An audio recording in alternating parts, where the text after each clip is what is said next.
Do you want me to say something, Doug? Can they hear me? A little bit longer. Just a little bit longer. Okay. I'll see you.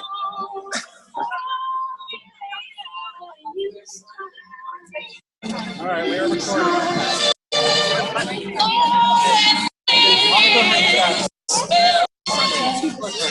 Turn the pink on.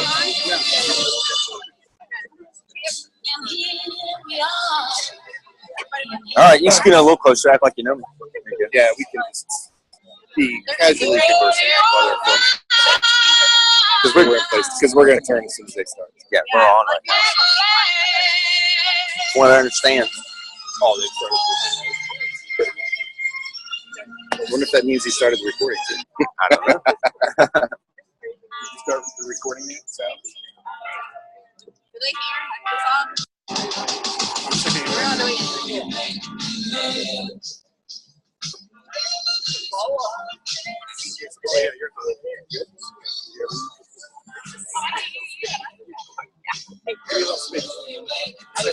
Hi. We're about ready to go.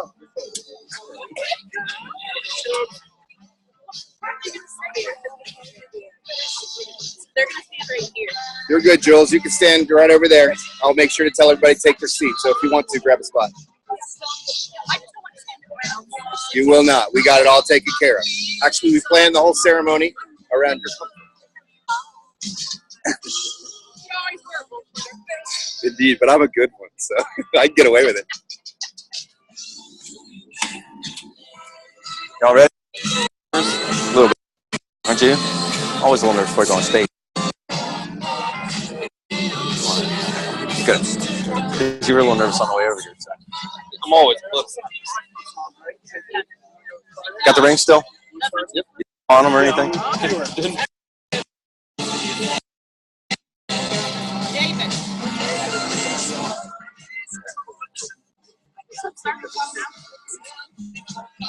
They're ready. They're ready to walk whenever it happens to happen. Yeah. Kai's on her way down, so. Decent.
Now how about I be the last voice you hear tonight? Every other night for the rest of the nights that they're on. Every morning. Please be seated.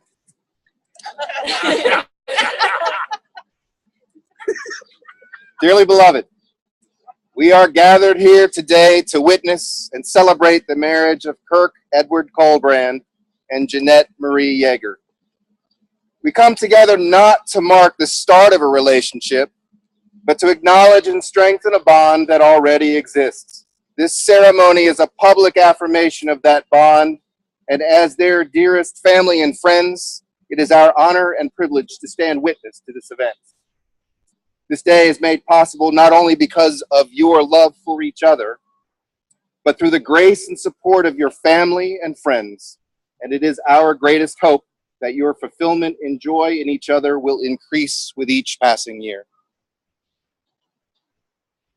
It is often said that love makes the world go round.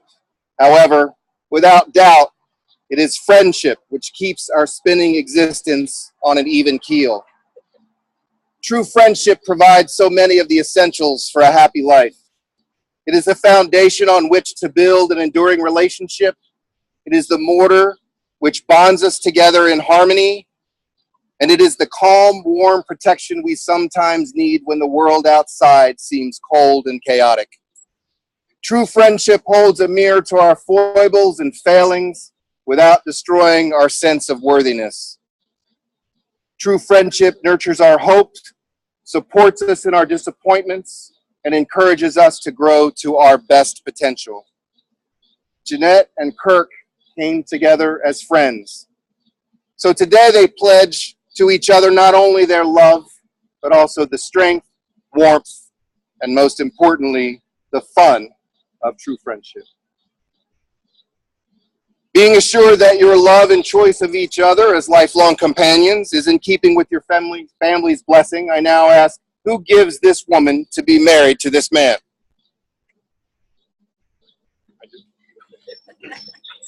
Then so it shall be done. A wedding day is often a day that, of course, of great joy, but is also a day when couples think of those family members, those dear family members who are no longer with us. And for Jeanette and Kirk, there are some family members who are not with us that they hold dear. In particular, this spot today is a big part of that. For Kirk's grandparents, Ruth and George Colbrand, cared many years for this park. They lived in this home right over here, and for many years when there was an arts festival here, Kirk's grandmother brought in all kinds of people to share their home and to make sure it was a success. In honor of the many years of service that they gave, the city gave them a plaque and made this fountain here in their remembrance. So for the many, many years that Kirk's grandparents took care of this area and nurtured this park, it is only fitting then that it is in this same spot where they will still look down and nurture and care for you as your relationship begins here today. We also want to take a moment to remember Kirk's father, Keith, and his grandma, Jane. And Jeanette today is especially missing her grandmother, Marie Hergut, Uncle Dennis and his wife, Aunt Mary, who stepped in as Jeanette's godmother after Grandma Hergut died. We know that these people are happily watching this ceremony from above and giving us their blessings. So we take a moment now to acknowledge their impact on our lives and the lives of Kirk and Jeanette.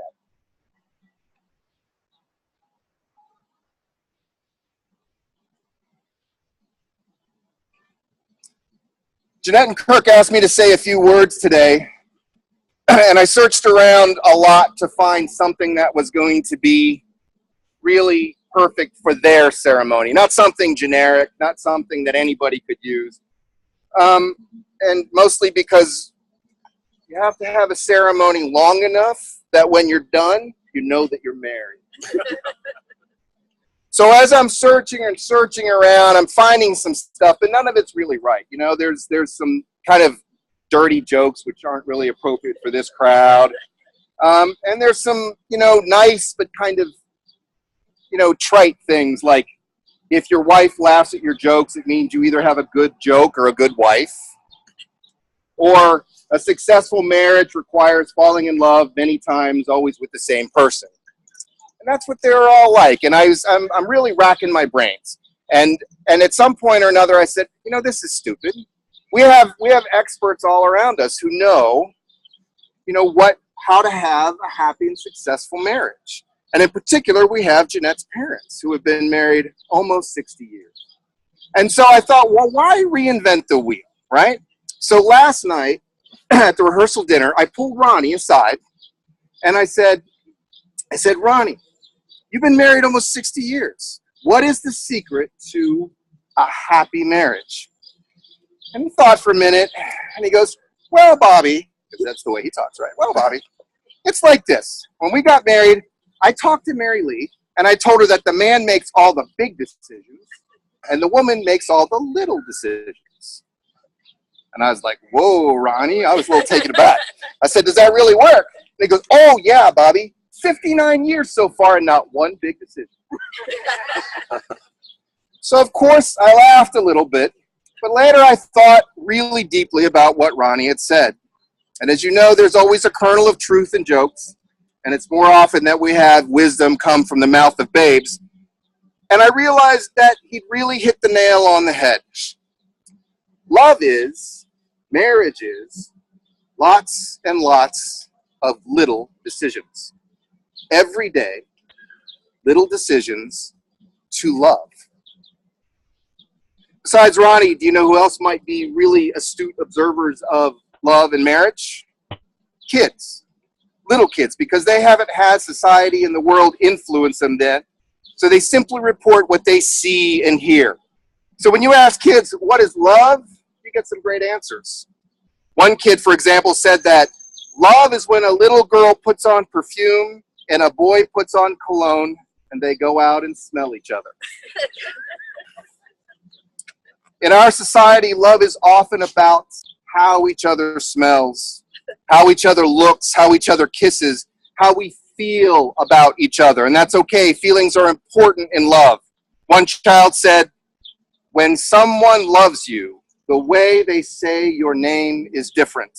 You know that your name is safe in their mouth. And why would that be true? Because of the way that those who love each other feel about each other. Actually, we're hardwired for this. Andreas Bartels, who's a research fellow at University College London, used an MRI to scan the brains of people, men and women, who said that they were absolutely in love. And when he showed pictures of their loved ones to people that were in this MRI, there were parts of the brain that were very close to, but not the same, areas of the brain that lit up. But they were close to the areas where we feel lust, but not the same. The other thing that he found is that when you look at the picture of your loved one, the areas of your brain where you feel stress and worry, those areas actually diminished. So we're hardwired to feel love. And that feeling of love is rarely more prominent than in a wedding ceremony like today, where a couple exchanges their vows of love. That emotion of love is part of what has drawn them to this commitment in their lives. But emotion is not enough. When I was searching for that something witty to say before I talked to Ronnie, I came across one of the most often quoted lines about love from the great poet Robert Frost, who said, "Love is an irresistible desire to be irresistibly desired." And I realized that while his words sounded true, they were lacking something essential. For you see, Robert Frost and so many people today consider love to be a thing, a place, a noun. We want to fall in love as if it were a place. We want more love in the world as if it were a Coke that we could hand out to all of our friends. We want our partners to give us their love as if it were a box of chocolates or a bouquet of flowers, or as Frost wrote, a feeling, a desire. And yet what is most interesting, that in the most famous line about love, there is almost no mention of love as emotion. Think again about 1 Corinthians 13. Love is patience. Love is kind. It does not envy. It does not boast. It is not proud. It is not rude. It is not self-seeking. It is not easily angered. It keeps no record of wrongs. Love does not delight in evil, but rejoices with the truth. It always protects, always trusts, always hopes, always perseveres. Love never fails. These are not feelings. These are actions. These are behaviors. And this is what love looks like. And in fact, we see over and over and over again in the Bible that this is the model that God uses for marriage. God doesn't say, go get married and have nice, warm, fuzzy feelings. God commands us to love. There is nowhere in the Bible where love is something that happens to us. It is something that God commands us to do. Ephesians 5:25, husbands, love your wives just as Christ loved the church and gave himself up for her. Love is not a noun. Love is a verb. And the way we love each other, our behaviors, our choices should be something so obvious that even children can articulate it. There's the story of a teacher whose fourth grade class was working on Father's Day cards to accompany the gifts they'd made. She suggested that the students illustrate the cards with a favorite activity or something their father liked a lot, like golf or fishing. And one little boy raised his hands and said, "May I draw a picture of my mother?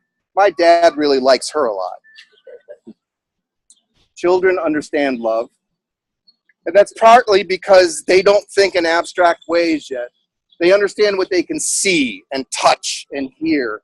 And for a little boy to say that, is there any way that you think that the way his father loved his mother happened one time? Was there like a big box of love that the dad brought one day and gave to them? No.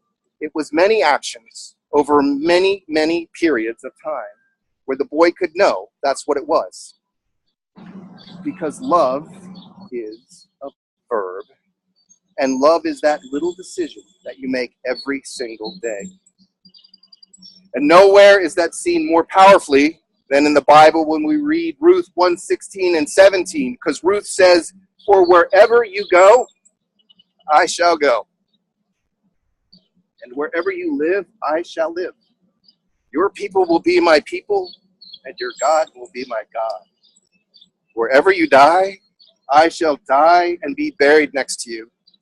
May the Lord's greatest punishment fall upon me if I let anything but death separate you and I." Those are actions. Those are choices. Love is a verb. It is the thousands of, what did Ronnie call it? Little decisions that we make every day. Little decisions to love. To love in good times and in bad. To decide to love when loving is the last thing you want to do. To decide to love when you are 100% sure that the other person is wrong. To decide to love when you are not feeling very loved yourself. Love is a verb. Love hard. Love always.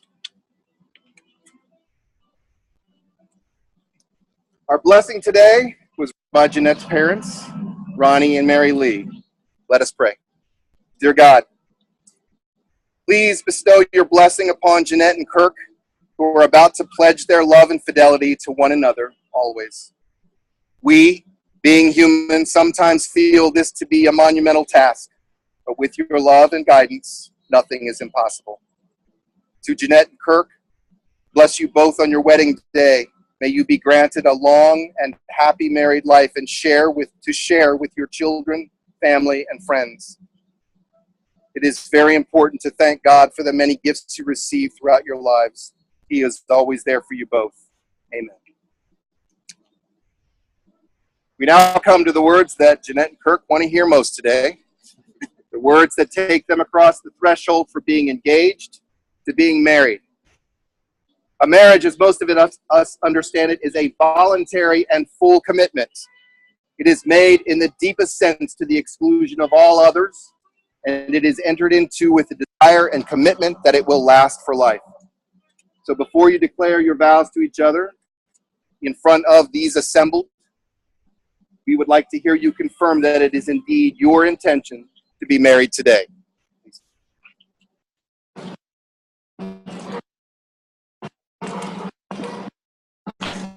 Jeanette, you come yourself to Kirk in marriage. I do. Kirk, do you come here freely and without reservation to give yourself to Jeanette in marriage? I do.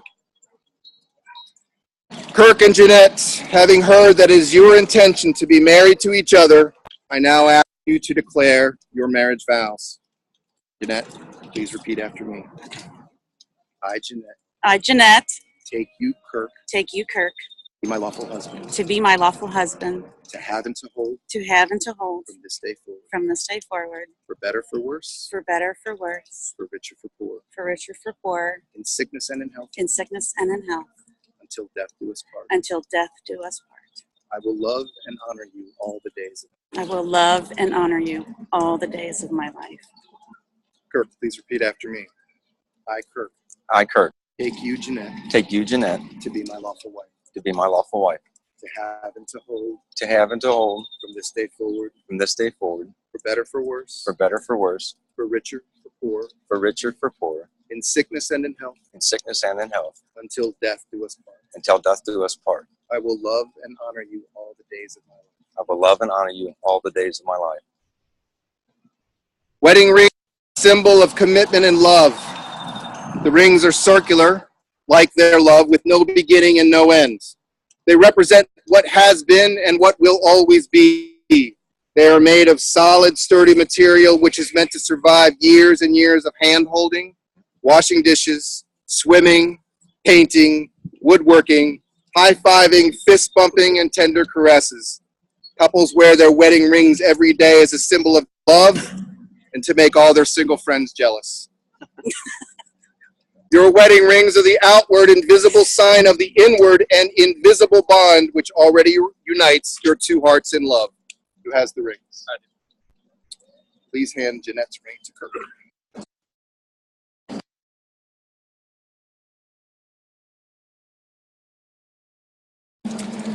Kirk, place the ring on Jeanette's finger and repeat after me. With this ring, I wed you and pledge you my love. I wed. See me out here. Say it again. I wed you. I wed you and pledge you my love. Now and forever. Now and forever. Yes. It's fine. Please give me Jeanette's. There we go. Hands are Jeanette, Yes, I'm sorry. place the ring on Kirk's finger and repeat after me. With this ring, With this ring, I wed you and pledge you my love. I wed you and pledge you my love, Now and forever. now and forever. May the wedding rings you exchange today remind you always that you are surrounded by enduring love. While this wedding is a celebration in love and commitment, it is also a legal ceremony. The signing of the marriage certificate is in fact an ancient custom that represents the concept that not only must be marriage entered into consensually by both parties, but that it is also a social contract between a couple and their community, and for the good of all. So after the ceremony today, and the best man to accompany me and witness the signing of the marriage certificate on behalf of all of those assembled.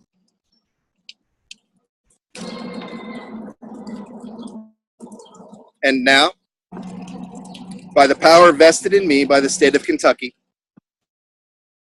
to declare you and wife, Let me kiss they cover your biscuit in gravy.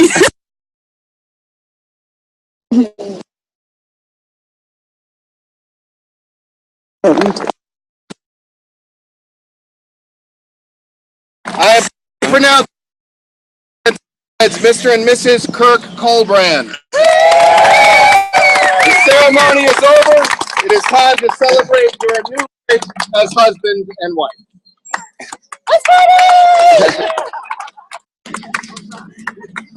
Right now. Thanks, Ron. You guys. I don't remember you being there either, so Congratulations. thank you. Hi. Thank you. Love Glad you're here. you. I love you. All right, love you. Guess we're gonna be walking here shortly. Thank you, Bobby.